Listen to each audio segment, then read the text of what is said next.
এক গাধা বাঘের সাথে তর্ক করছে। বাঘ বলছে ঘাসের রং সবুজ, আর গাধা বলছে না, ঘাসের রং নীল। তখন গাধা বলল, আরে ভাই, তর্ক না বাড়িয়ে চলো, আমরা দুইজনে বনের রাজা সিংহের কাছে এর সমাধান চাইবো। সে আমাদেরকে বলে দিবে তুমি সঠিক না আমি সঠিক।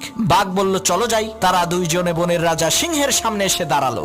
বাঘ কিছু বলার আগেই গাধা চেঁচিয়ে চেঁচিয়ে বলে উঠলো, মহারাজ, আপনি একটু বলেন তো ঘাসের রং সবুজ না নীল? আমি বলছি ঘাসের রং নীল, আর বাঘ বলে ঘাসের রং সবুজ। আপনি একটু ফয়সালা করে দেন তো।